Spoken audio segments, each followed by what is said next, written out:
mbere Adamu na Eva ngo bakomoka hehe basanze ngo arabo mu nduga ho mu Rwanda. Yezu Kristo yari umwirabura, abamukomotseho amaze kuvuga ubutumwa n'intumwa bose bari black. Arabambwira ati nagiye muri Amerika sanga ibi byahide ndi kuvuga, nasanze muri za biblioteke zo muri Amerika bavuga neza neza uburyo ngo umuntu Eva na Adamu babaga mu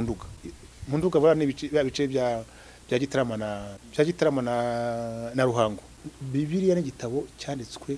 kandi kivuga abirabura guhera kuri Aburahamu bakavuga ubyarwe rwose. Bibiliya nabivuga uburyo ba Mose barabirabura, Aburahamu barabirabura. Muri Bibiliya abantu z'aba Dawidi barabirabura, cyagiye ngo Dawidi ngo ari umwana w'inzobe kandi nta nzobe y'umuzungu ibaho. Dawidi we bambe basaramu barabyivugira ati ndirabura ariko ndi mwiza. Mose yari umwirabura, burya atawo umwirabura ntabwo yari kurererwa kwande kwa Farawo ngo azamusimbura. Buri yoneke gitabo ugira umuntu gitura. Iki gitabo umuntu nagituye ni His Excellency, nagituye nyakwa President Repubulika, nashatse kumwandikaho mvuga yuko ari intumwa y'Imana ku Rwanda muri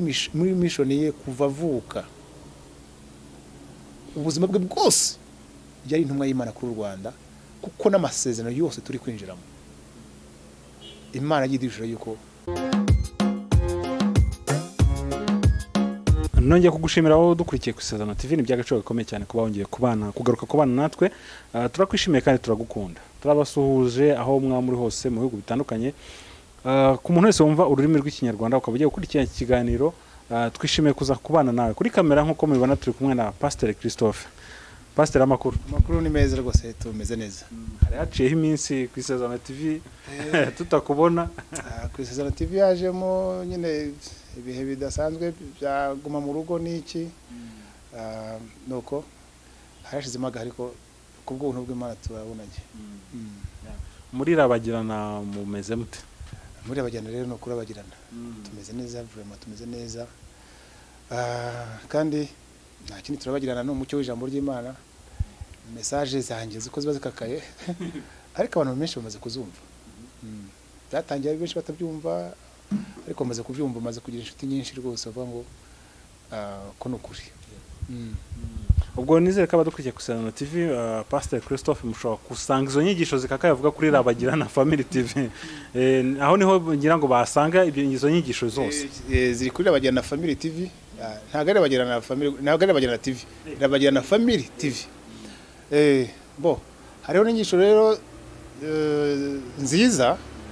zo ndetse zivuga ku Rwanda gusa, ariko gusa iyo mvuze ku Rwanda mavuze no kuri Afurika. N'inyigisho ziri muri program yitwa Rabagirana Rwanda Mission. Aho rero mbandi gwishura abanyarwanda bande umugambi Imana ufite n'uhe. Hari igitabo kinini rero naranditse cyitwa Imana yo kuri Imana iki gihe, narasesengura amateka kera, ariko nabavuze ngo turashaka izo nyigisho z'igihe gitabo kiri approprié. Reka wenda turaza kugira ahubwo nashaka kwanza kwibaza mbere ubundi nk'umushumba kuki wahisemo kwibanda ku Rwanda? Byatewe n'iki, byaturutse kuki? Ariko buriya ntabwo Imana yagutuma ahantu utazi. Ntabwo Imana yagutuma ahantu utazi. Abantu ni bakurikirana n'intumwa bakareba ba Petero bavugaga ubutumwa, banzaga bakajya mu mateka. Ati Yesu wa wundi ni wabahanuzi bavuze, abahanuzi bakomoka ni bavuze bagatangaza fagitse n'ibihamya n'iki. Ibyo bavuze rero nibyo byaje gusohora, ubu birasohoye currently tubirimo kuki mutabyumva gutyo. Bati Yesu turi kubabwira uyu n'umwe wavuzwe na ba Mose n'abahanuzi bose gutyo. So rero ntago Imana gutuma ahantu utazi rangaje yaho, utazi amateka yaho, utazi iki. Nk'u Rwanda rero, u Rwanda ni igihugu cyo kidasanzwe mu mateka y'isi, mu by'ukuri ntabwo gisanzwe pe. Nibyo nkoze no gusobanura nk'iyo abantu bibaza kubera intambara zo mu gihugu, kubera intambara zo mu karere, kuki jenoside yabaye. Nibyo mbira mbasobanurira wa mugani nkabwani namwe nyine nimwibaze nimba jenoside dufite mu buryo bwa politiki isonurwa ngo n'abakoroni batubye ingenga bitekerezo. Ese abakoroni inama yabereye Berlin basoza Bismarck yavuze ngo ibintu bikoze mu izina ry'Imana ikomeye. Ese abakoroni baje kubera iki baje Ubudage bugatira mu Rwanda? Ubudage bwari buyoboye iriya nama y'Berlin yo mu 1885 gutyo. ese kuki mu bihugu bagezemo bya Afurika kuki aho bahitiye ariho habaye jenoside honyine muri Afurika ese bageze bakoze iki ikintu ndi guhishura no kubahisha amateka urumva rero kucyo yikoze mu izina ry'Imana ikomeye kuki ABCD ese ubundi akamwe nk'abana kanu gatoya impamvu nyine nza mu mateka kandi ndi kwihoza n'iby'umwuka abantu baje hano mu Rwanda muri kano kare k'iyaga bigari imbere harimo abitwa ba John Speke harimo n'abandi batandukanye bari bari kumwe bari bazamwe ngo bo baje mbere yaho y'ubukoroni mu 1850 niho baje 57 bari baje ngo bazamwe n'ibintu bitatu ikintu cyambere baje kugira ngo umuntu wa mbere akomoka hehe icya kabiri cyo kibazanye ngo ese ubwami bw'Abisirayeli bw'aba Dawidi ngo bwaje kurengera he mu mateka y'isi hanyuma icya gatatu cyo bari baje kugira ngo isoko ya Nili baroze bidasanzwe iba hehe bageze n'ahangaha rero abo ngabo nibo baje bariyamira bati bya bintu twabonye muri Bibiliya nibyo kuko twibutsa abantu ko Bibiliya n'igitabo cyasohotse mbere cyacapwe muri ibitabo byose byo ku isi basanga mu mateka yose y'isi barangije bavuga ngo ni gute tugiye koloniza isasariro ko tubonye amakuru kuko gutanza amakuru byanze bikunzira kuyobora ubwo rero Bibiliya baje n'ahanga bayifite mu karere k'iyaga bigari baje basanga ubwami bw'ahangaha buri sumati basanga ubwami bw'ahangaha bwo mu Rwanda uburyo imitegekere iteye ubwami bw'inka ubwami bw'ubutaka yewe basanga byose biri sumati barangije babate abantu tuzabasurira iki ko nta nicyo umva Imana dusanze bayifite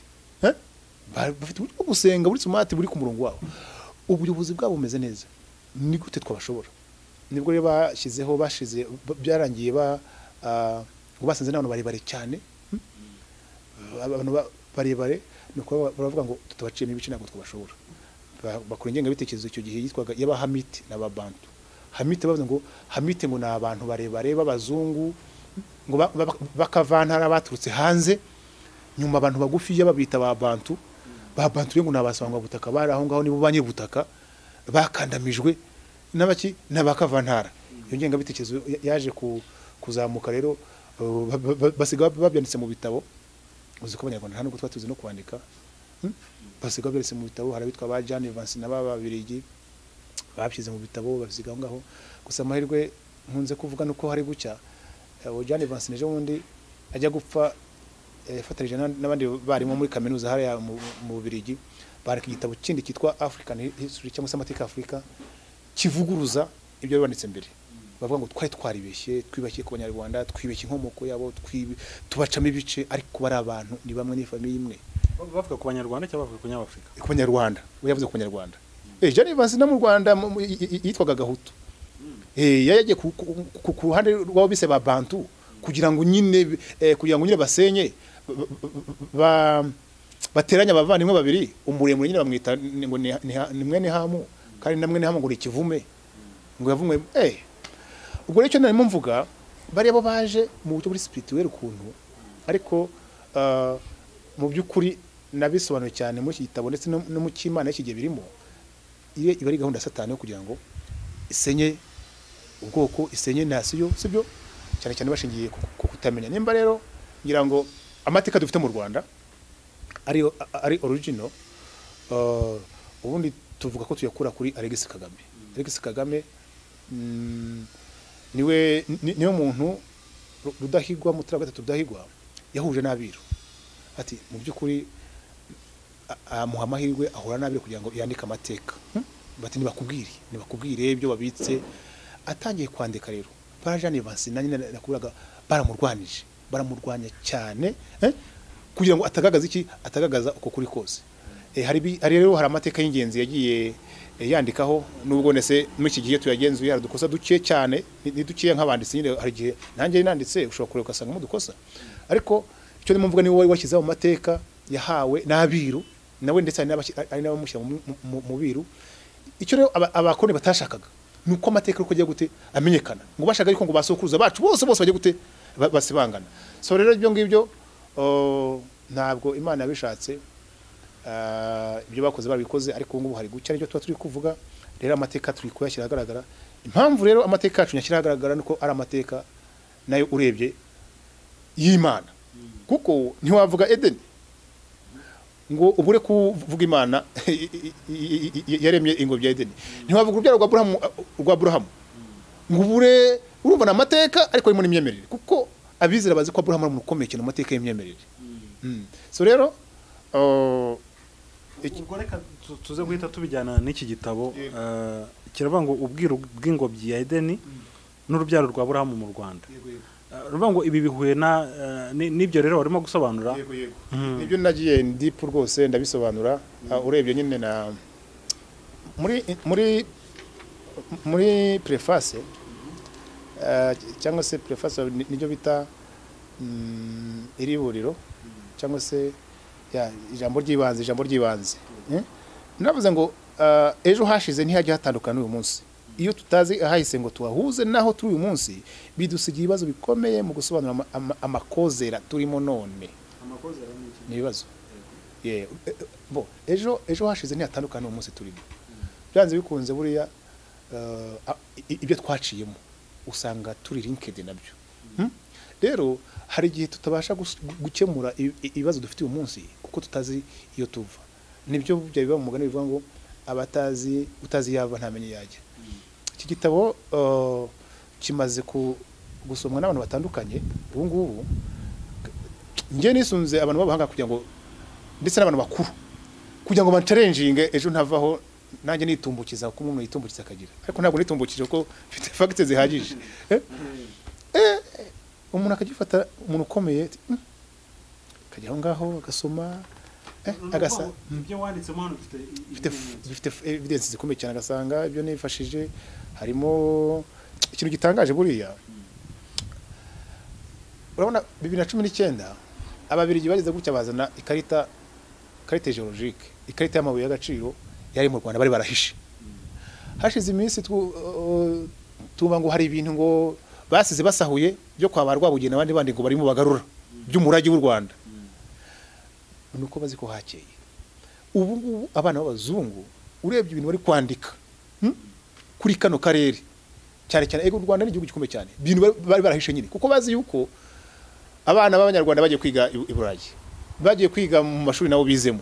basanga rero ntago bagomeza guhisha ibintu ariko ngewe ukunda kukurikirana iby'umwuka usanga ari na gahunda y'Imana yo kwanga igihe cyageze kuri kumenyekane kuko iyo amateka amenyekanye ari bazo bitabyirangiza ukanya so rero ayo mahirwe urana iyo wandika ubuzanye n'abantu benshi cyane ahantu bo hanze bagiye bamazadone bati hari igitabo twakorana muri Amerika urugero arabambwira ati nagiye muri Amerika sanga ibi bya Edeni kuvuga nasanze muri za biblioteke zo muri Amerika bavuga neza uburyo ngo umuntu Eva na Adamu babaga mu nduga mu nduga bara n'ibice bya Gitarama na Ruhango niko gace bitaga nduga kera bafashe ADN urabona iyo tuvuga amateka uko umuntu yaje mu isi sibyo uko umuntu yaje mu isi reka nze nifashisha akantu gatoya kuko nabyo uziko biza mu za science nyinshi cyane iyo bavuga uko umuntu wa mbere yaje hari nk'umuntu bavuga ngo ni wa mbere witwa hari umukecuru umwe mu 1974 hari amagufwa y'umukecuru wo muri Ethiopia uzwi no mu mateka bita Lisi uyu mukecuru baje kumwita Australopithecus afarensis bavuga ko ari umuntu wa mbere wa fare wakure uwo mukecuru ngo yabayeho hirya y'imyaka miliyoni 3 n'igice ubwo ngubwo ni bamwe bemera teori ya evolution bati hari utukoko gutyo twaje kwidevelopa bukeye tubamo inguge nyuma umuntu wa mbere wabayemo yabonetse ngo muri Ethiopia sibyo bita uyu nguyu Australopithecus afarensis noneho abana be babita ubwo ni umuntu wa kabiri mu buryo bwa evolution ngo witwa Australopithecus robustus we ngo ni munini cyane bukeye ubwo nabo muri Ethiopia bose bukeye rero haza undi ngo witwa Homo habilis Homo habilis mu myaka ngo ibihumbi 500 ishize nyuma haza kwaduka undi witwa Homo erectus nyuma haza kuzamo undi witwa Homo sapiens undi waje witwa Homo ngo Neanderthal ni ibintu bitandukanye. Umwe ngo wavutse hari n'abavuga ngo bavutse he muri Tanzania. Iyo twavugaga ingibi bavuga ngo umuntu wa mbere ni muri Tanzania. Cyo ndikuvuga ubushakashatsi bwose hari n'abavuze ngo bavuye mu Bufaransa na hehe abanyabwenge baje kwicira bavuga ngo ibyo byose twaribeshye. Umuntu wa mbere ubushakashatsi bwa nyuma bwa confirme yuko umuntu wa mbere uwitwa Black Jeremy yarabyanditse umuntu wa mbere akomoka bapimye DNA umva iyo bagiye gupima abantu bakera bakoresha carbone 14 uretse ko ipima ngo byo mu myaka 20 ishize iyo carbone 14 dakunze bakoresha na fluorine ndetse n'ibindi bipimo byaho ngaho. Ubwo rero ubushakashatsi bw'ejo bundi busobanutse bwavuze ko umuntu wa mbere Adamu na Eva ngo bakomoka hehe basanze ngo arabumunduga ho mu Rwanda. Mu bitabo by'abanyamerika. Ega mwambaje ejo bundi atari ko ubukerarugendo bwo mu Rwanda ko mu Rwanda abantu baza kandi ngo baje kwiga mu by'ukuri u Rwanda rufite iki. Ejo bundi twibutsa ko hari university muri Amerika abanyamerika ngo bagiye kujya baza kwiga mu Rwanda kandi ngo baje kwiga iki nimba bibonye ngo baje kwiga amateka yo mu Rwanda. Ni ibitabo bafite babwira ngo iwacu yaje mu mukuru w'igihugu ugeze kuvuga ati bose bakomoka hangaha burya ati iyo baje kutwigisha iyo baje kutwigisha babagarutse wabo. Umukuru w'igihugu ugeze kuvuga ati abanyamerika abashinwa yamabwiye urubyiruko icyo gihe ndabyibuka muri 2013 ari kubwira urubyiruko ngo mukwiye gufata inshingano ku mateka yanyu. Abwira urubyiruko ku mateka yanyu ngira ngo icyo gihe hari niho nakuye n'ikibatsi gikomeye cyane bani wow mukwiye gufata inshingano ku mateka yanyu. Nibwo yavuze ati mwari muzi bara bose ngo bigira batwishyira hejuru baje kutwigisha ati buryo iyo baje hano bagarutse wabo hano bose bakomoka hano iwacu mu Rwanda. Gusa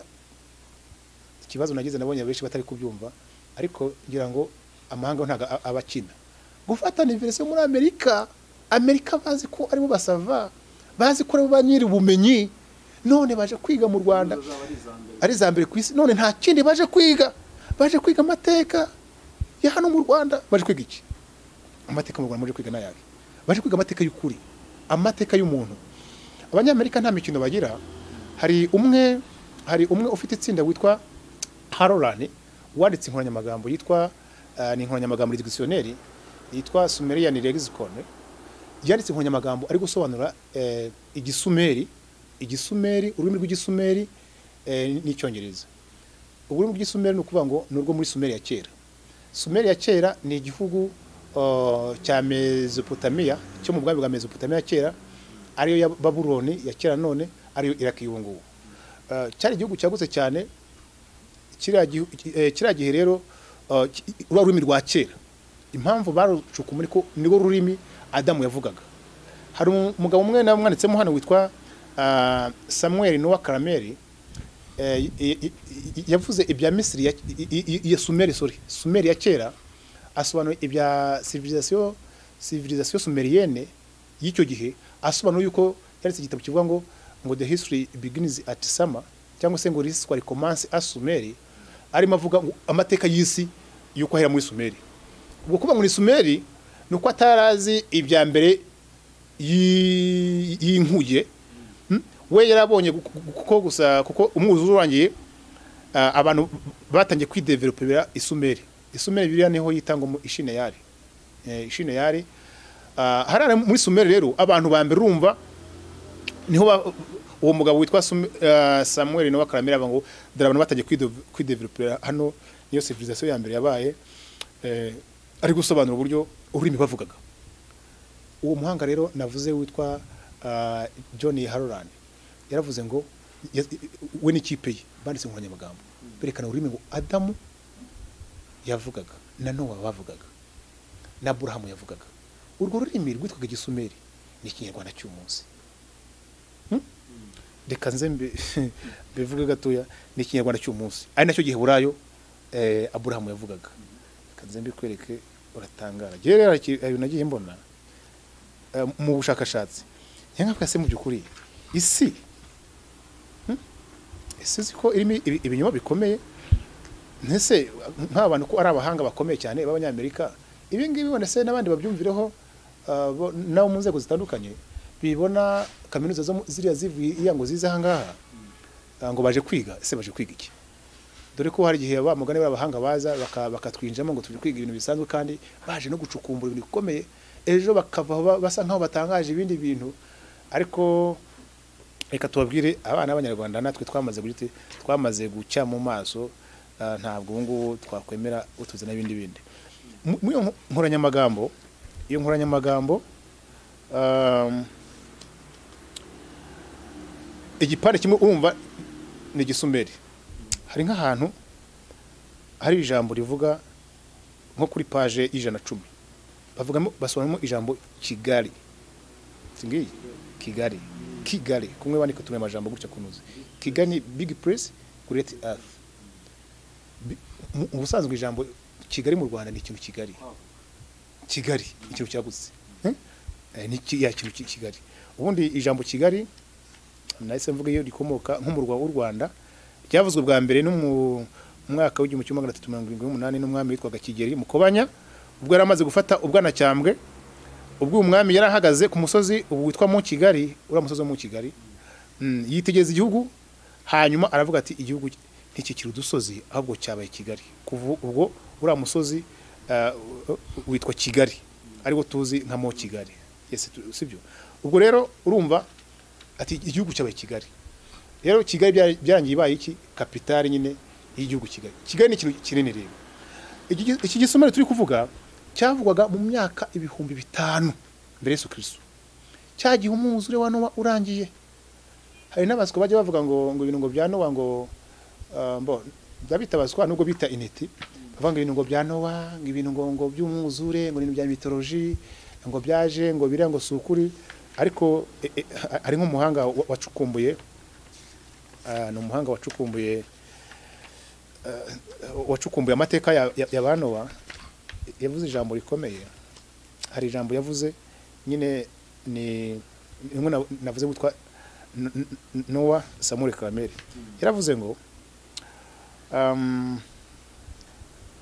yabivuze mu cyongereza twabishyize mu kinyarwanda ngo yaravuze ngo muri shurupake ya kera umujyi Nowa yavukiyemo w'Abasumeri haracukuwe havumburwa mu 1902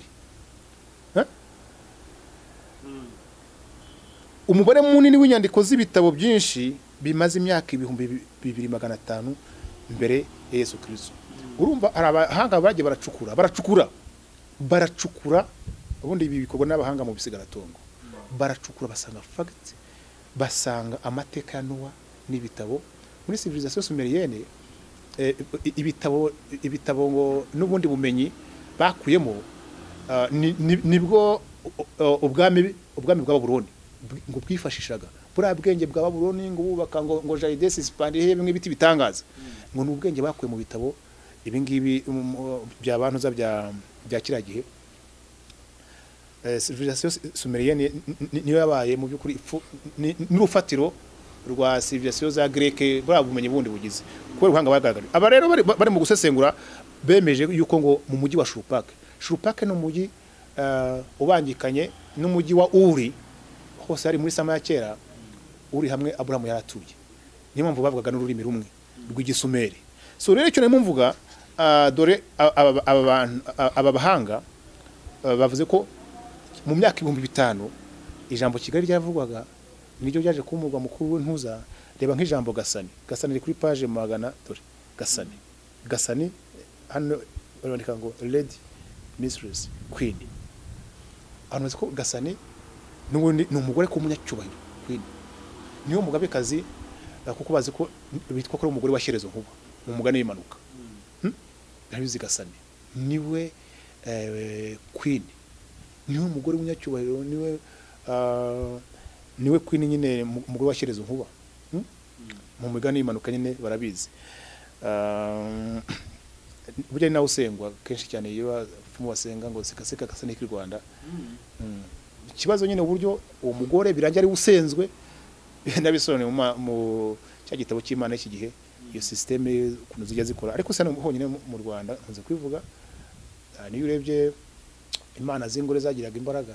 za rero nizo Paul arwanaga nabo bati cyaje mu rwarusengero ngo Aruteme nizo za Diane ikindi mu Bugereki Zeus nawe ni nkuba kujya mbereke yuko nk'ijambo gasani ryaravugwaga riri kuri page ya 90 urebye ijambo ijambo je ni I myself ijambo riri kuri page ubu niyo hejuru ubwo nta kizonuza no biri kuri page y'ijana 10 nje bona rero harimo amagambo menshi cyane ntiriwengira reba nkahanga gusa to be equivalent cyangwa se to resemble gusa ibintu bisa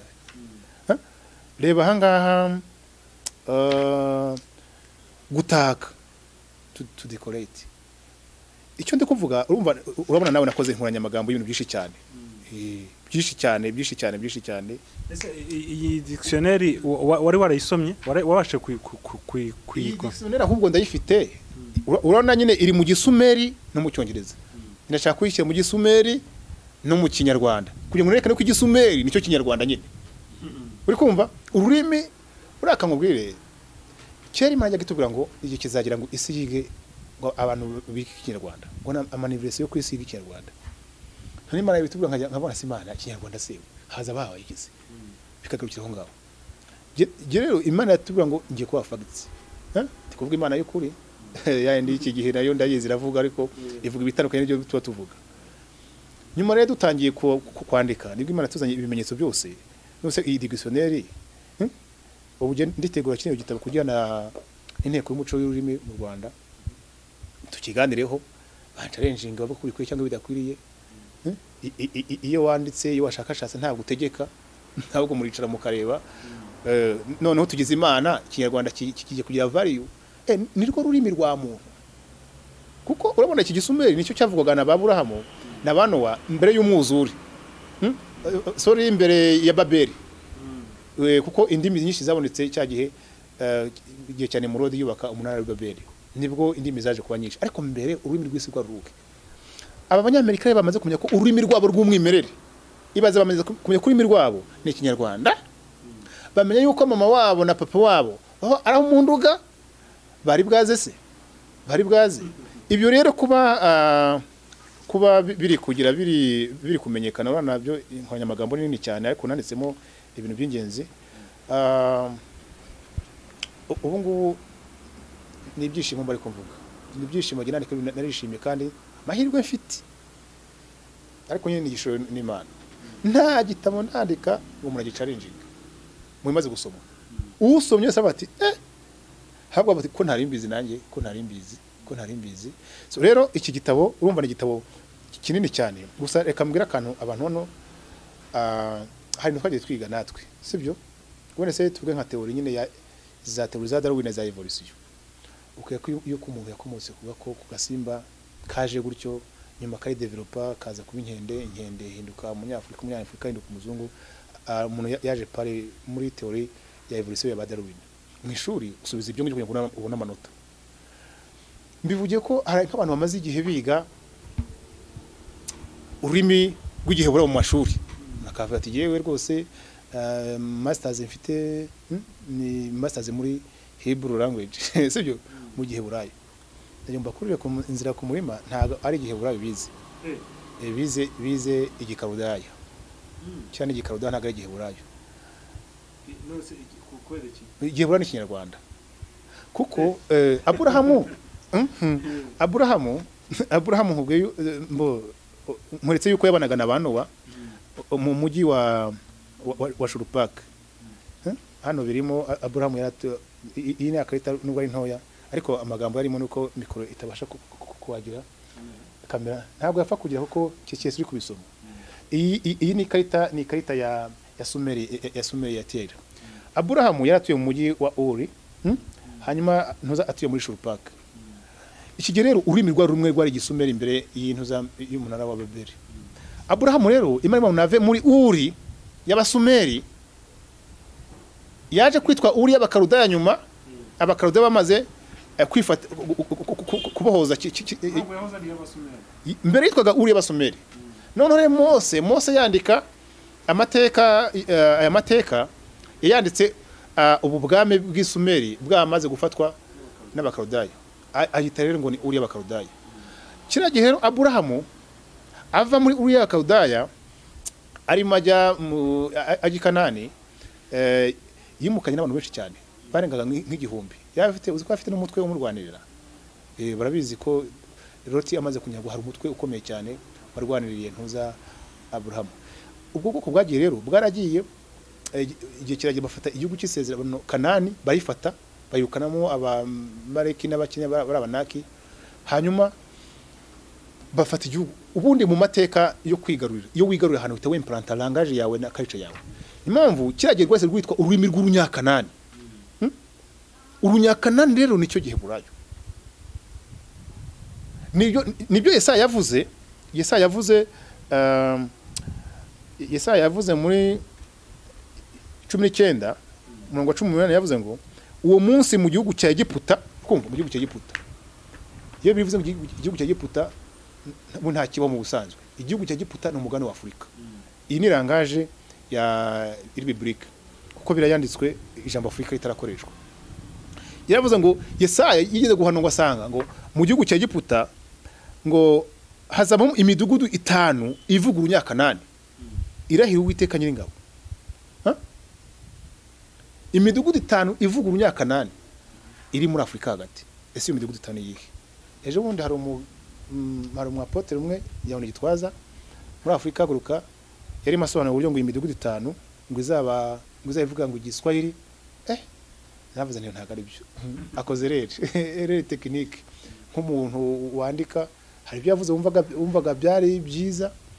ariko geze ahangaha kuko yarimo agaburira isi ayigaba amateka tugiye kwinjira mu bihe Uwiteka yateguye, aho ntago nari kwemera nk'umuntu wanditse, nk'umuntu ufite programme ya abagena Rwanda mission yakoze erere. Nanabivuze nibishoboka tuzanahura tubiganireho tukosore kira kintu yakoze, ntabwo ari Igiswahili kiza kivuga. Ikindi imidugudu 5 yavuze umvuga ko asa nk'uri gutera bosanse, kuko yaba umudugudu umwe ngo uzaba nguri ngo mu majyepfo ya Afurika, ngo ndi mu majyaruguru, ngo ndi mu burasirazuba, ndi mu burengerazuba, ngo ndi mu hagati. Iyo midugudu 5 ubundi bwo nihe? Ubundi ibihugu 5 bivuga Urunyakanani nyine. Ni ibihugu 5 yavugaga bivuga Urunyakanani aricyo Kinyarwanda. Ubwo ni bihe? N'u Rwanda kuko niko ruvuga Igisumeri ariko Urunyakanani. Ubonde se iyo twerekanye urugendo ingendo bagiye bakora abaheburayo kuva nyine abaheburayo bakura Aburahamu nyine waturutse Isumeri. Ubwo urugendo bakoze n'uburyo bageze nahangaha. Iyo midugudu 5 n'u Rwanda, Kongo, Burundi, Tanzania na Uganda. Ikindi twibuka yuko ibyo bihugu ndi kuvuga ibice byabo binini byari u Rwanda. Ibyo bice abakoloni batwaye bivuga Ikinyarwanda aho bari, n'umuco waho currently umunsi ni Ikinyarwanda bavuga. Este ya Kongo yose burasirazuba bwa Kongo bose bavuga Ikinyarwanda. Reba hari za Nkore, reba za Karagwe, Uburundi bwo bazi ko n'urundi Rwanda. Na mateka yandi wenda se yedushatse kurasobanura turasobanura. Iyi midugudu 5 rege sari mavuga wewe ibi ntabwo irya ruswa. We yari mabireba ati ni midugudu 5. Ibyo bihugu 5 rero akabita nk'imidugudu. Ariko biri hehe? Ntago biri muri Palestine. Biri muri Egiputa mo hagati. Bivuga iki? Urunyakanani. Urumva rero hano Bibiliya nka Bibiliya ibiri guhuza n'abashakashatsi bamwe na bamwe benshi. Hari nk'umushakashatsi witwa Abe Wagner yaravuze ngo mu nyandiko yitwa Manuel de linguistique Bantu yaravuze ngo yerekanye adashidikanya uruhare rw'Igisumeri kuri ba Bantu. Kumva yarimo avuga ngo l'influence ngo mu Gifaransa yavuze ngo Abe Wagner s'achina a démontré l'influence du Sumérien sur les Bantu. Inyandiko yitwa Comparative Lexical Studies ibingibi byayize. Yarimo avuga ngo reba nawe Sumerian language ururimi rwo mu myaka 5000 kumva nawe bahanga bire bari gucukuma amateka y'intuza bavuga ngo uyu munsi anusigaye ni muri le peuple Bantu. Abavuze ni genero peuple bantu ni ibihugu byose biri munsi y'ubutayu bwa Sahara, kandi ikinyarwanda kiri mu muryango wa langue bantu. Niyo mu Rwanda tuvuga mugabe, no muri za Zimbabwe tukavuga mugabe, kandi ugasanga bose bavuga ikintu kimwe. Hari ibintu byinshi cyane byose bahuriyeho, ariko igitomoye, ururimi rutomoye rw'igisumeri ikinyarwanda umunsi nkuko ntabyivugira, ahubwo bigaragazwa n'iki n'inkoranyamagambo banditse igaragaza ukuri. Ikindi hano nambikuye, reka nkwereke nk'abahanga bamwe baje kuvuga ngo igihe kirageze tumare abantu urujijo, avuga uburyo nacyo reka miranga. Ni inyandiko imwe y'abahanga yitwa Prophet and Scribe Ezra changed the script to the script we use today. Inyandiko yavuze ngo mu cyongereza tuvuga mu kinyarwanda yavuze ngo nyuma y'ubunyagano umuhanuzi akaba n'umwanditsi Ezra yahinduye ibyanditswe mu nyandiko dukoresha uyu munsi bisekeje twita igiheburayo cya Bibiliya. Mu by'ukuri iyi nyandiko ni inyandiko ya kera y'icyarameya cyari ururimi rw'abanyababuloni n'abapresi. Abayahudi bari mu bunyagano i Babuloni no mu presi ntibari bakivuga ururimi rwabo, ahubwo ururimi rw'amahanga bajyanwemo. Reka twibutse abantu hano n'amateka asobanutse. Bibuke ko muri 587 imbere Yesu Kristo witwa Nebukadineza wari uyoboye isi kiriya gihe, kuko wari uyoboye ubwami bwa Babuloni, yagiye Yerusalemu arahasenya. Yabanje kuza muri 97 arahagota ntiyasenya cyane, ariko muri 587 yarashenye burundu. Icyo gihe afashe ibihumbi abantu bajya mu 20 na bingahe arabajyana, harimo na ba Danieli. Muzi ko bagezeyo bahatiwe, bategetswe kwiga iki igikarudaya. Icyo gihe rero mbere yuko bagenda nibyo nagenda nerekana hano, hari itsinda ry'abantu benshi cyane ngo kuko mbere yafashe inkike agota Yerusalemu yose, ariko bagota rero ngo hari ntuza yabomoye igipande kimwe kibomowe, abantu benshi cyane baramuhunga bo ntibajya nko umva hagiye 20 byonyine.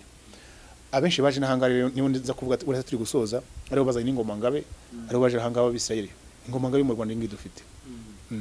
Sasa rero mbere yuko tugira abagiye mu myaka 70 bamazeyo, abakuru bari barapfuye, bari barapfuye abakuru, hasiga abajene. Nyuma rero abaje kugaruka cya gihe umwami witwa Kuru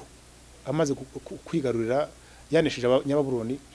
ashinze ubwami bw'Abamedi n'Abaperesi. Uriya Kuru baramuzi muri Bibiliya niwe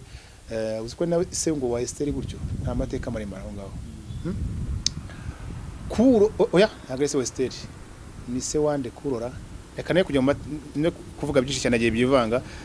reka nkomeze umurongo. Rero imyaka 70 bamaze, umuntu mukuru agarutsemo harimo witwa Ezra. Ezra araza barimo bakuru rusengero, aravuga ngo tugomba gusura ku mategeko y'Imana yatora bari bariho. Noneho agiye kuyandika asanga ntibakizi ururimi rw'iki rw'igiheburayo. Nibwo rero afashe Bibiliya ayanditse mu gikarudaya, aricyo cyaramenya. Nibyo abahanga rero bacukumbuye bari kuvuga. Undi nawe witwa Claude Parize yanditse igitabo kivuga ngo Comment la Bible est venue jusqu'à nous. Kuri page ze ziri hano yavuze ngo mu gihe cya Yesu ururimi rw'icyarameya rwiswe igiheburayo. Iyo isezerano rishya rivuga ururimi rw'igiheburayo cyangwa gusa igiheburayo, biba bishaka kuvuga icyarameya. Nibyo navugaga mbwira bavandimwe bize ururimi, nabyo nibize ko bararumenye, kuko iyo usomye bire mu cyarameya ubasha kuyumva, ariko ntabwo ari igiheburayo. Bize igikarudaya gusa basha kuvuga ati twize cya gikarudaya cyo kwa Kibabuloni, nicyo bize. Kuko urumva Bibiliya basomaga mbere, ibyo basomaga mbere ntibari bakibisoma, ahubwo uwitwa Ezra baramuzi n'umuhanuzi akwa n'umwanditsi,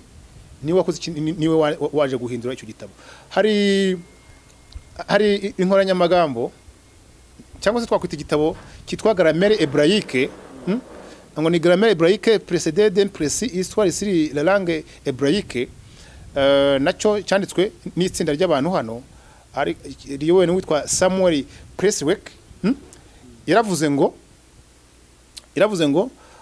mu Kinyarwanda, yavuze ngo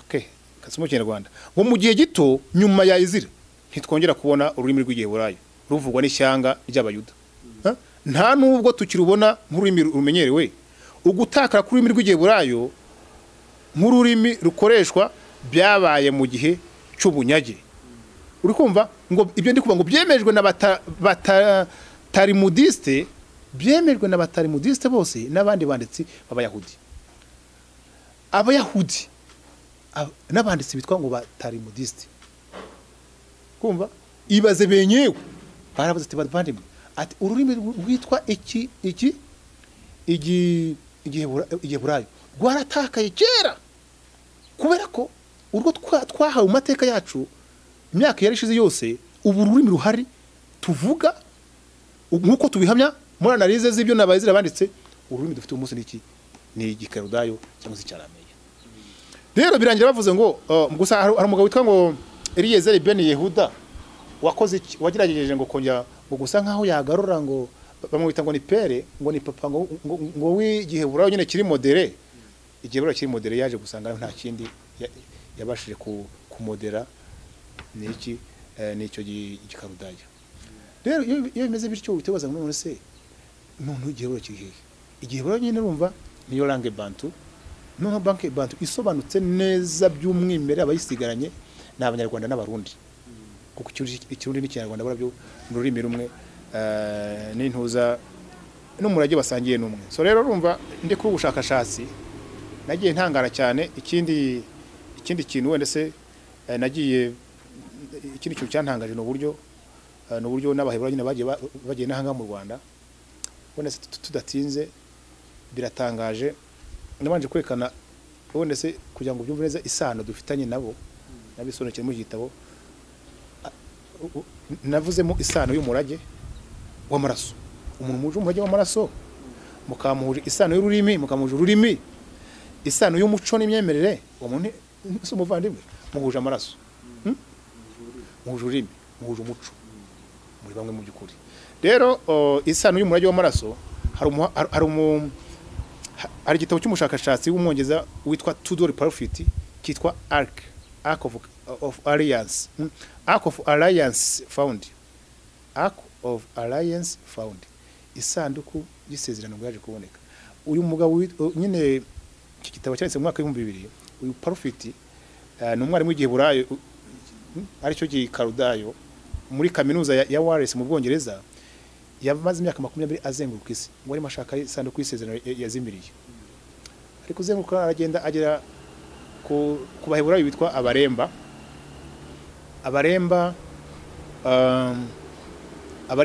Abatabazi n'abaheburayo bari muri za Zimbabwe no muri Afurika y'Epfo. Bo birazi n'abaheburayo nyine ariko bari black. Yes. Hanyuma aba baheburayo yakoze ADN gutya arabapima, asanga nyine bafite nibo bagikingo cyitwa kohene. Kohene ni umurage w'amaraso w'urubyaro rwa Abrahamu utageze wivanga nandi, kuko abana ba Abrahamu urubyaro rwari uzi ko imyaka ishize bagiye barongwa n'abanganga n'iki gutyo. Abasigaye bakipinze culture yabo n'amateka yabo harimo abaremba. Abaremba rero yasanze ari bo bayahudi nyine buzuye, asanga amaraso yabo rero bayahuza n'abanyarwanda. Ni ibintu birimo hano mu ntuza ndetse basanga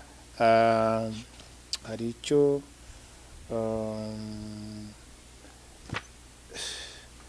yes yasanze bihura neza n'amaraso y'abanyarwanda muri uyu munsi. Muri make ADN yose hano harimo ibipimo, n'abandi si we wenyine afite n'abandi baje nyuma kucekinga nimba ari byo abitwa ba dogiteri hari Australia, aba professeur ba David Reich n'abashakashatsi abashakashatsi ku murage w'amaraso y'abayahudi muri iki gihe. Urumva n'abahanga. Iyo sano kwisezerano se yaje kumenya aho yarengeye. Isano kwisezerano yageze mu baremba ati ndayibonye. Urumva yacana hoje cyane, yabanje kujya mu Butaliyani ngo nihwiri, ajya za Amerika, ajya imyaka 20 yose. Ageze ku baremba rero ariko gasanga ibyo bamubwiye sibyo ageze ku baremba naho asanga ngo niyo neza ukwiteye n'ukwiremye, ariko bakoreshereza bya bipimo bya carbone 14 aravuga ati ntagariyo. Yasanze irasanduku yabo yitwa Ngoma Rungundu, niko yitwa Ngoma Rungundu. noneho byarangiye avuga ngo sinayibonye iyo conclusion ngo sinayibonye ariko none nayibonye kuko yabonye ishusho yayo. Abo bavandimwe biriya ni aba Bisirayeli bagiye batatana kubera impamvu zitandukanye. Bara rero bahari ubundi kubaza iriya sanduku y'isezerano yitwa Eliya bo bafite ubundi abantu bajye muri internet hari n'igitabo kivuga ngo the Ark of Alliance, isanduku y'isezerano. Isanduku y'isezerano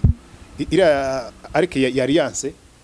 ngo yo kwantuza usanga bajya mu kuva ibazwa n'iki ifitwe n'abarimbuye uyu munsi.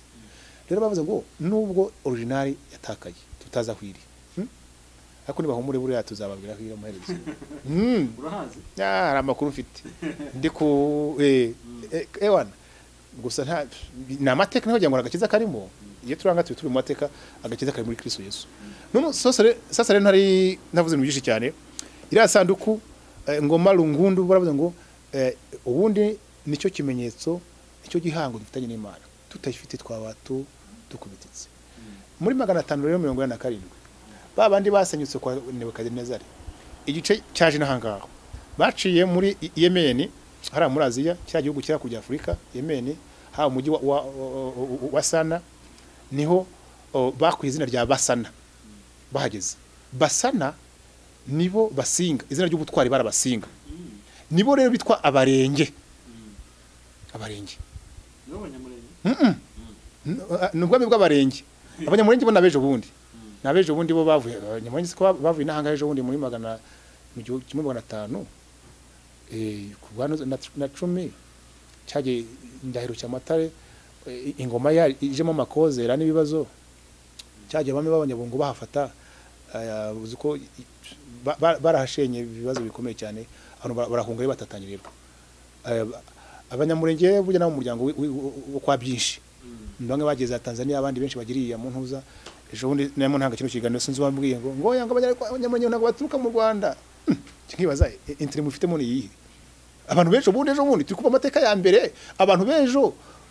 bo kwa byinshi bagiriya gusa abanyarwanda aho ya n'abanyarwanda ariko utabyemera azavu akabidefanda ubwo bafite impamvu yabyo amateka ari authentique abari aho ngaho abayivugira ko bafitemo impamvu tutamenya cyo ndikuvuga abo barengeri baje rero baje muri bafite n'izina ngo ry'ubutambyi babitira kuko baje 547 mbere yaho muri 722 kurumva babaraga bajya hasi kera ubwami bwa ruguru kuko muri Israel yigize kwigabanyamo kabiri Salomo maze gucumura amaze gusenga bya bigirwamana ubwami bwe bwiciyemo kabiri haba ubwami bwa ruguru hari muri Aziya n'ubwami bw'amajyepfo ubwa ruguru bwasenyutse muri 722 bukubiswe n'umwami twashaka Munaziri batatana Israel yaje gutugwa n'abantu bitwa abasamariya nyamamvu abayuda babasanzemo bakajya babanenga ati babanena ati ntabwo mwege muri abacu kandi baturanye bagiye bazira impamvu se kucyo babanenaga ntabwo bari bene wabo so n'amateka ari maremare cyane tuzadusobanura ariko cyo nivugiye hano sasa rero abo mu bwami bw'amajyepfo bw'ubwami bwa Yuda ko kwa Yuda nibo bizi nahanga rero nabo bazana isanduku isezerano niyo baramvuye babita kuramvura so kubaza bati natwe nitwabaho tudafite ubwami bw'Imana muri twebwe ubwo bwami bw'Imana rero sanduku isezerano babaje niyo yitwa mu Rwanda ingoma ngabi njya mbaza abanyamateka rero baca abangaba babisuriye yes urumva batuti mu byukuri icyo gihe nibo batuzaniye ubwami bw'inkangaha kandi wone tuza gusoza nderekana yuko umurage ubundi abakurambere badusigiye mbere yuko abakoni bawusenya n'ubundi warushingiye ku bwami bw'inka sibyo izo batuzaniye aribwo bwami bwari bwitwa ubwami bw'imfizi ubwami bw'ingoma ndetse n'ubwami bw'Imana kuko abangabo bazanye n'ubwami bw'Imana ko abangaba ngo basengaga Imana imwe yitwaga Amena kiragihe ni Amena kiragihe ari aho avuye ijambo Imana nubwo se arabanyamateka bavuga ngo baje kuba ngo baje kwihindura ngo Amoni ngo asengwaga n'izuba mu Misiri ya kera ni ibintu byaho ngaho ariko icyo bavuga ngo ntitwatandukana n'Imana aba bambere rero barafite ubwami nibo bazanye umurage w'ubwami bw'inkina hangaha izi nyambo mubona sibyo ubundi no mu mateka yacu inyambo zakoraga mu birori iriya niyo nizo nka nyine ariko zaziwe na hapisi ubwami bwa hapisi ariko ubwami bw'inka inahangaha rero tuti iriya cyagihe tuti yabaga ari umutware ijambo tuti ubundi muri Misiri ya kera rivuga umutware tuti ariho bakuye umututsi uri umututsi bivuga mu mufite responsibility umutware bari abantu zabaje navuze baturutse hariya abanga baje civilisation yabo cyangwa se mu kinyarwanda byita isirimuka mpindura mibereho byatwaye hafi imyaka igihumbi no kuvuga hagati y'igihumbi 1550 na 300 mbere Yesu Kristo bari yanavuze baje ubwa kabiri urumva amateka bari maremare nabavuze ibintu byinshi cyane by'amateka dufite umunsi ariko abantu batabaza inkomoko byose n'umurage wo kwa Abraham w'inahangaha bahude bari abaje kiragihe nyuma yuko bwami busenyuka bahude bariya bari aba bo kwa Nebukadinezari niyo bitwaga bahude ijambo hude naryo bahude niho havuye ngo abahutu ijambo bahude rivuga umutware muki mu cyarabu cyo muri Yemen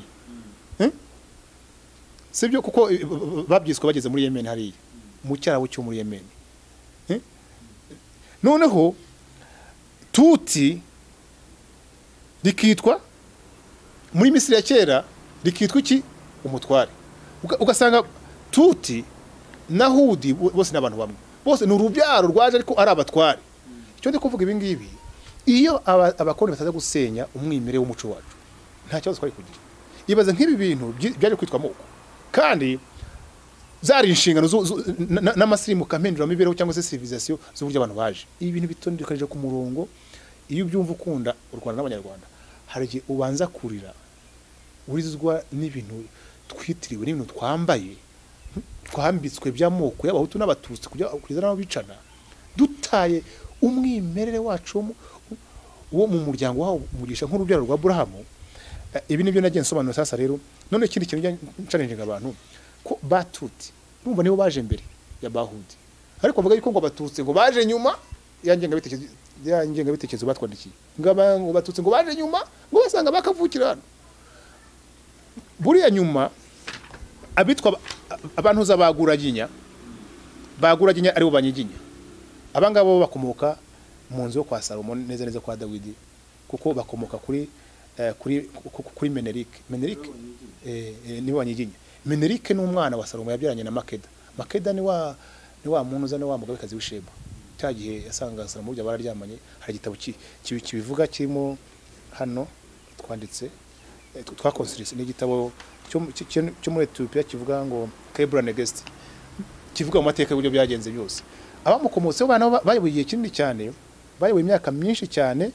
bene Menerike bazi ko hari Menerike wa mbere Menerike wa kabiri bayoboye igihe kinini cyane muri Ethiopia igicaje kugira rero baza nawo kujyana amakimbere n'abitwa Benezagwe amateka yerekanye si ni byinshi cyane sinabivuga byose ariko nabo bamaze gutsindwa baramanutse bazi nahangaha ukuntu bageze nahangaha byo biteye mu by'ukuri ni ibintu byiza cyane bahageze rero uburyo baje n'inzira baciyemo byose kubivuga ni ibintu byiza ariko nibirebire nitwabirangiza abonye ko nubundi kugeza kwihuta ariko amasa ntiyabuze kugenda ariko abantu igitabo cyari bazagisoma abantu bazagisoma bageze nahangaha baguraginya barahageze bahasanga bene wabo bamaze imyaka myinshi cyane bana baguraginya bageze nahangaha mu gihumbi sibyo ubundi bavuga kuri muri 1916 aribo no witwa bonese gihanga baje bavugiyemo waje icyo gihe nawe akubuka maho ngaho baje rero bagifite fresheri zo kwanditse kwa Dawidi n'amiyoborere ye abangaba babanje babona ngo bari smart icyo twita isirimuka mpindura mibereho uhereye ku yabatuti ukaza no ku yabahude no bakoraga ihekanye ubasha mu mahoro mu mutuzo nk'abavandimwe nta ntambara nimwe igeze ivugwa intambara ya mbere yaje kuba abanyiginya bamaze imyaka inahangaha uwitwa Gihanga amaze gupfa abantu bamaze kwigumura kuko abangaba bambere barabazanye ingoma bubatse ubwami bumeze nk'ubwamatsi bugo bafite bubatse ngo ubwami bw'ibihugu 12 ubwo bwami bw'abarenge bwari bunini cyane ubwami bw'abarenge bwari bunini cyane abantu nizire ko nabitandukanije n'abanyamurenge sasa rero hari umwiru w'abarenge witwaga Rubunga wavuze ati sasa rero mureke ubu bwami tuba ababene wacu baje dore bari smart cyane aba rero abaguraginya aribo banyiginya bitwaga baguraginya ubu twita abanyiginya n'abaheburayo banyuma Yezu baje baturutse muri Ethiopia mu ntara ya Shewa izina ry'umutwe warangaga ishyaka ryabo bitwaga bene Rwanda bisobanuye abana b'urutare aba bayobotse bose nibo biswe abanyarwanda cyangwa ni ijambo Rwanda ryaje kuboneka ari naho bonese mu mateka abantu bajya bishya ngo mu migari imanuka bakujuma nabi ngo nibo bahanze u Rwanda kandi iki gihe umwami witwa Rubunga navuze ngo reka tuguha ingoma tukwegura ingoma none mutubumbire hamwe twese kuko icyo gihe hari ubwami bujya muri 12 ariko bw'ubwoko bumwe nibo rero yabashyize hamwe icyo gihugu kimwe cyitwa u Rwanda cya gihugu kinini cyane mbere yuko abakoroni bagiye gute bakinusura hazamo n'izindi ngorane zitandukanye nubwo nyuma nabo baje gusa nk'abacitsemo ibice witwa Gihanga amaze gupfa nyuma bongera kugira bahereye kuri Gasabo bigenda bizamuka byose bigiye birimo hangaruze ko Gasabo bayibona hangaha cyo navugaga rero muri iki gitabo nerekana uburyo baje nahanga mu bice bitandukanye guhera kuri bayisose kwaza harabaje mbere bari kumwe harabaje mbere cyane yaho bari bakeya nyuma haza babaheburayo nyuma haza abangaba bahikusose aribo batuti abazanye ubwami bw'inka n'ubwami bw'Imana hari abandi baje bazanye ubwami bw'ingoma abangaba rero baje bo baze basanga babumbira basanga byari bihari byose ariko nyuma baza kuzana n'ikintu cyitwa ngo umutabazi umuntu na twitanya y'igihugu cyacu kimira amaraso ikosa yajemo gimba mvuga nkaho mu rugero rwa Abrahamu uko ubwo butabazi bwabaga bushingiye ku bupfumu kugira ngo umuntu abumutabazi bikabasaba yuko abanza kuragurizwa bakamwereza intuza indagu bakamwereza Imana bigena byinjiza ubupfumu gakeya ari nabyo byagiye bituzana n'indi bibazo mu myemerere ariko cyo navugaga rero nuko banyirizina benyewe ubujya abanyarwanda baje n'ahangaha bahageze baheburayo bafite rwa rurimi kuko iyo tubisobanura abantu bagiye batatanira hirya nk'abagiye za Babylon babahatiye kwiga ururimi abagiye muri za Syria babahatiye kwiga nguru yewe n'abanyafurika bigeze kuzinanga kuko muri bwa bwami bwa 722 bw'abwami bwa ruguru Sharumanazera abusenya iriya miryango 10 muri teoloji wangu yarazimiye yaje n'ahangaha imyinshi barahangaha ya miryango 10 impamvu bavuga ngo Afurika ituwe na 2 by'abaheburayo so rero urumva ariko abenshi cyane b'abanyafurika uziko bamwe bagiye bajya muri Amerika muri za traite négrière no mu bucakara n'iki bavuga icyongereza abandi barapfuye bageze gute umuryango uziko mu Rwanda reba nka Kongo abenshi cyane bavuga igifaransa mu Rwanda n'u Burundi ururimi rwaho kavukire nirwo rurimi nicyo gihe bura rero rwa Abrahamu rwagumanye so wenda se twavuga byinshi cyane haba ngo none se ngo ko twebwe ngo turabirabura nk'ari bitabo by'abahanga bo muri Tel Aviv muri kaminuza za Tel Aviv bitwa bavuga ngo twebwe ntabwo turabisireye bukuri ubundi abisireye mu bice bibiri ariko abishikenazi n'abasefrade abasefarade baririya bose nabirabura abisireye bose mu byo rwa Abrahamu nabirabura hari n'umugabo ufite university muri Amerika wanditse n'igitabo kitengwa na kaminuza kivuga ngo the Bible is a black history Bibiliya n'igitabo cyanditswe kandi kivuga abirabura guhera kuri Abrahamu bakavuga ubyaro rwose hari ikintu cyatangaje abantu naje kurekana hano muri iki gitabo uburyo Bibiliya nabivuga uburyo ba Mose barabirabura Abrahamu barabirabura muri Bibiliya abantu z'aba Dawidi barabirabura cyagiye ngo Dawidi ngo ari umwana w'inzobe kabya nta nzobe y'umuzungu ibaho Dawidi we bambe basalomo barabyivugira ati ndirabura ariko ndi mwiza Mose yari umwirabura burya atawo umwirabura ntabwo yari kurererwa kwande kwa Farawo ngo azamusimbure wafata kana kakazungu kakahiburayo ukakarera kakazungu gasimbuye Farawo umwirabura nuko bose bari black bivuga impamvu yamureze nk'umuhungu we ngo azamusimbure hari imirongo yivuga yuko yari umwirabura ne bantu ba Paulo mu byakoze urumwambye ndamyerekana yuko barabirabura babashira ati wa mwirabura we wowe hari umwami ugize kumushira ati wamwirabura we so wayikoze ibingi batereka ndagenda umwirabura umuyuda Paulo ari bivuga mu gitabo bigiye birimo so rero navugaga mu by'ukuri iki gitabo gisa nk'icyacuruka ibintu byinshi cyane yewe nabize theology kuko ya theology yo twize twazanywe n'abakoroni nababwiye ko abayishinze bamaze kutwigaho neza bavuga ngo ni gute tujye gucurika ibintu byose ko abanyafurika batazi kwandika tujye kubandikira abanyarwanda tujye kubandikira amateka reka tubashingiye theology sibyo nazo nkorona ubwazo nkuko rundi badukoneje baje ni gute twabakoreza batwohereza idini ziko ryageze mu Rwanda ari kukira n'abakoroni rero abantu buri ahantu bice bibiri ahantu binyangamugayo batemera kwa mu kinyoma batemera kugambanira igihugu cyabo n'ubuzima bwabo n'amateka yabo nabize za theology babadogita bati you are right bamugane bakatibuka n'imitego agiye hano mu mashuri nibazo bibazwa bidasubizwa rero aya niyo mateka ari authentique ngenya afite ibimenyetso iyo maze kuvuga ajya bitamo nti yewe mushakashatsi mu theology yewe mu history yo mu Rwanda please ndagushaka amahirwe ngira mfite mu history umwe w'inshuti yanjye mu myandikire mu professor yitwa Nyirishema Celestin umuhanga arazwe mu Rwanda ibingi agitabo yanditse no kivuga ngo ibyatawe mu mateka yo mu Rwanda no mu Burundi ibyinshi bivugamo nawe yajya bivugamo Pastor reka dusa n'abagana ku musozo handa tuzagira igihe twongeye tubigarukeho ese urifuza ko iki gitabo gishobora kuzana ihe mpinduka noneho nyuma yuko ucyanditse buriya ibingi nabyo navuze nkitangira navuze ni utazi yaba ntamenye yaje kandi ibibazo ejo hacu ntihajya hatandukanye n'uyu munsi sibyo ntabwo twakwepe ejo hashize nitwibeshye ko ejo hashize rero tuba turi no kwibeshye kuri uyu munsi ikindi nkatangare nagatanga impamvu imyemerere yacu ubona kibaza impamvu imyemerere itajya ihushana n'ibibazo no kubera iki nk'ubu nyine hari umugabo witwa dogiteri w'umunyamerika witwa dogiteri Therone William reka mvuga gato yavuze ndi gusubiza n'icyo kibazo iravuze ngo abisirayeli bigaruriye igihugu cya Bibiliya ntibagomba kwitiranwa n'abisirayeli bakomoka kwa Aburahamu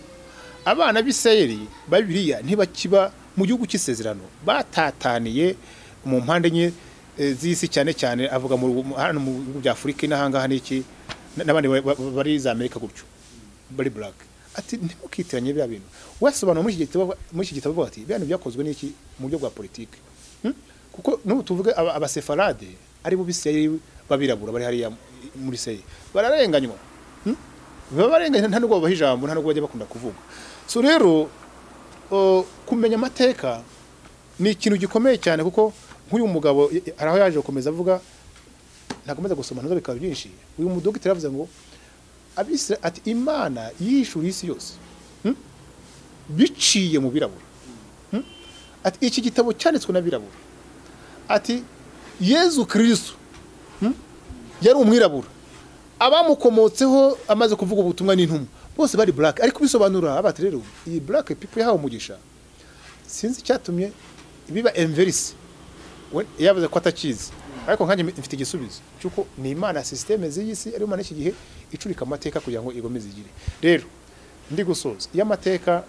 ari mu rujijo abantu baragongana iyo abanyarwanda baza kumenya ko ari urubyaro rwa Aburahamu nge nsoza nanavuga nti ndashimana ko leta y'ubumwe yashyizeho gahunda ya umunyarwanda vuga ko umunyarwanda n'umunyarwanda ubu bakaba baranashyizeho na Minisiteri y'Ubumwe ngewe nifite igifuzo kandi nzi ko kizasubizwa nzahura na bamwe mu nzego zaho sibyo tugane ku mateka yacu ko nagiye nsoma ibitabo byinshi cyane by'amateka nabo bagiye bandika byakomeza bimwe n'ubwiyunge zagiye zandika zishaka ibisubizo byo kugira ngo abanyarwanda batagomeza kwitiranywa bakagira confusion niba rero habonetse noneho nimba je nk'umwanditsi professeur Nyirishema ugisha muri kaminuza y'u Rwanda akaba duhuje hakaboneka n'abandi benshi cyane n'amafagite menshi cyane hari n'abandi benshi bari hanze hari abashuti banje bashaka kuzaza n'ahangaha uzanyemerera uze dukore ikiganiro baze gwambye ndi kuvuga bavuga ati ku platform nini cyane tukamenya iyo tuva ntabwo tuza kumenya yuko turi abanyarwanda mambe ya turi abanyarwanda basangiye mu kurambere umwe ari wa Aburahamu ntabwo twamurana ntabwo twakucana turavandimwe ibintu by'intambara byatangiye kuza tumaze kwamburwa uyu murage ikindi nasoza mvuga rero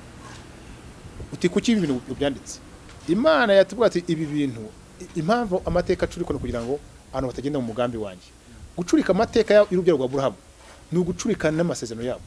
Kuba amateka yacuriswe ari gucurukurwa, tugiye kugenda mu murage wacu, tube urugero rwa Aburahamu ku mubiri tubizi, dufata amasezerano Aburahamu afite mu mubiri no mu mwuka, kuko u Rwanda rwacu rweguriye Kristo. Rwa rugero rwa Aburahamu hari umuhanga umwe wivuze, nyirishema yivuze mu cya gitabo cy'abati, abantu bazi yuko umutara wa gatatu Rudahigwa yegurira u Rwanda Kristo, bavuga yuko bonetse ngo bamwe baratukanye ngo abiru baravuga ngo ikiroge mwene musinga ngo agurishije u Rwanda. Ntago bari bazi yuko yarema agiye kirenge mu cyo batubanjije. Ubwami bwa mbere bwa Batuti bweguriye sibyo, bweguriwe abarenge begurirwa abanyiginya. Abanyiginya ingoma karinga niyeguriwe nde Yesu Kristo umwami w'abami. Ibyo biri complete, urabyumva kumva kuza umwuka wera. Rero amateka yacu byo azamenyekana, kandi buriya nge nizera ko umukuru w'igihugu yazi, nizera ko ibi nabizi, abana be bakaba batangiye kugiye ko turabana b'umwami twese. Buriya tekinise tutangiye kubyandika, ngiye buriya niyo mpamvu iki gitabo nyandika. Buriya woneka igitabo ugira umuntu gitura. Iki gitabo umuntu nagituye ni His Excellency, nagituye nyakubahwa Perezida wa Repubulika. Nkimutura ngiye narebye ikintu cya mbere nuko hari igitabo navuze se nashatse kumwandikaho, mvuga yuko ari intumwa y'Imana ku Rwanda. Ngiye namurebe buriya Imana yamwimishije ibintu byinshi cyane, hano bagiye batangazwa n'uburyo mvuga ibinyuranye n'iby'idini ryavugaga. Uvuga ngo wowe mu myemerera ko His Excellency ari intumwa y'Imana kuri u Rwanda. N'igitabo rwose byo numvaga nshaka kwandika ngo nshyire hanze kivuga gutyo, ndabandika kambe nitonze, wasanga nabyo bizaba. Ariko impamvu nakimutuye nuko muri mission ye kuva avuka ubuzima bwe bwose yari intumwa y'Imana kuri u Rwanda, kuko n'amasezerano yose turi kwinjiramo Imana yidishura yuko ari ukuboko kwayo kuri we. Ibyinshi success y'u Rwanda,